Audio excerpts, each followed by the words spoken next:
मन और शरीर अलग हैं तो संवेदनशीलता का मध्यस्थ कौन है? अगर मन और शरीर दो अलग चीज़ें हैं तो मन शरीर की क्रियाएं कैसे बनाता या संचालित करता है? विज्ञान की बात हो रही है, हम मन शरीर संवेदनाओं की व्याख्या में फंस गए हैं। सूत्र जारी रहा, ब्रह्म सूत्र जारी रहा, प्राण ब्रह्म है, यह सच्चाई है। एटिव प्राणा और सीधी अनुवाद के अनुसार प्राण ब्राह्मण को संदर्भित है, इसलिए हम चलें और इसे खोजें। चलो अभी के लिए मूल टिप्पणियों को भूल जाएं और उन्हें खोजें, वे उपयोगी हैं। लेकिन चलिए देखते हैं कि यह ब्रह्म सूत्र क्या कह रहा है। मूल रूप से यह कह रहा है कि प्राण चेतना है, ऊर्जा चेतना है। ठीक है, इसे आजमाएं, अपने हाथ उठाएं। आपने ऐसा कैसे किया? ठीक है, विश्वास करें या न करें, विज्ञान के पास इसका जवाब नहीं है, क्योंकि तुमने एक इरादे से शुरू किया था, सही? मैंने कहा, हाथ उठाओ। तुम्हारी इच्छा थी। क्या इरादा एक भौतिक घटना नहीं है? क्या यह सही है? क्या इसमें कोई संदेह है?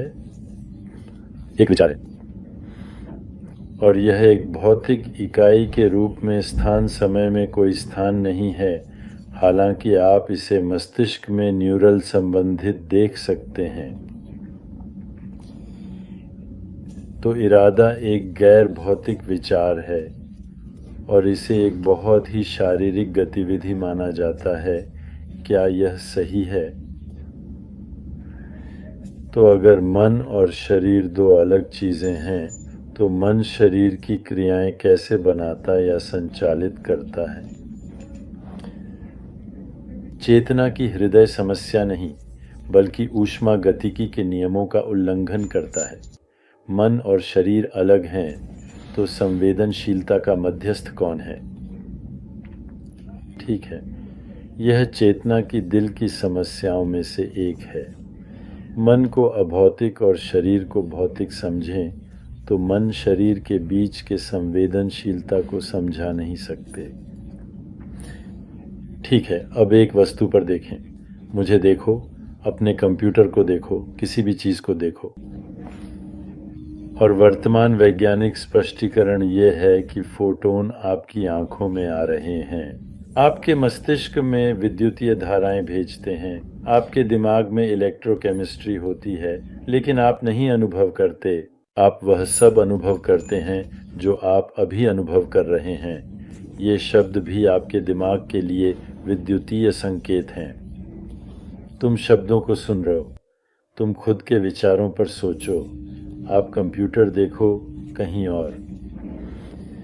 तो दिलचस्प, मैंने आपसे कुछ देखने के लिए कहा था और अचानक कुछ दिखाई दिया।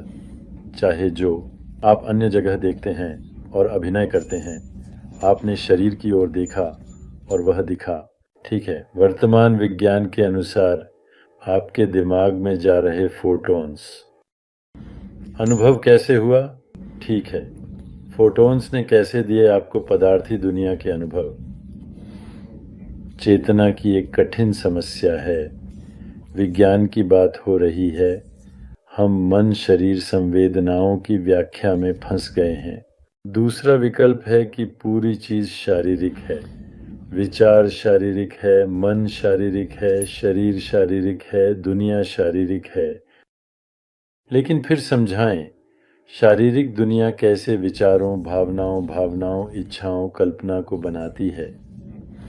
ऊर्जा, फिर से ये बहुत बड़ी समस्या है। ये मामला केवल एक समस्या है। मन और पदार्थ दो अलग अलग पदार्थ होने की समस्या है। एंटिटी संभावना के साथ छोड़ा जाता है। चेतना केवल एकत्व, जागरूकता, जो एक गैर सामग्री, गैर भौतिक पदार्थ है। संभावनाओं का क्षेत्र, खुद को सोच, मन के रूप में, और जो हम धारणा करते हैं वह भी एक गतिविधि है, जिसे हम भौतिक शरीर और भौतिक दुनिया के रूप में ताक बताते हैं। यह सब चेतना है, ऊर्जा संवेदनशीलता है। यह ऊर्जा प्राण की आवश्यकता थी। प्राण क्या होता है? यह एक शब्द या ऊर्जा है। इसे क्रियाओं की संचालन को समझाने के लिए प्रयोग किया जाता है। प्राण जीवों के जीने का स्रोत होता है और उन्हें गतिशीलता और चेतना प्रदान करता है। वस्तुओं को चलते हुए। वास्तव में ऊर्जा की सबसे अच्छी परिभाषा कुछ ऐसी चीज़ है जो काम करने, चलने, सोचने, महसूस करने, देखने, अनुभव करने के लिए सक्षम होती है। लेकिन ऊर्जा स्वयं चेतना का एक संशोधित है और तुम वही हो। आप चेतना के रूप में खुद को मन, मस्तिष्क, शरीर, ऊर्जा, सूचना, पदार्थ और वस्त्र में संशोधित करते हैं ताकि आप अपनी जीवन शैली को सुधार सकें।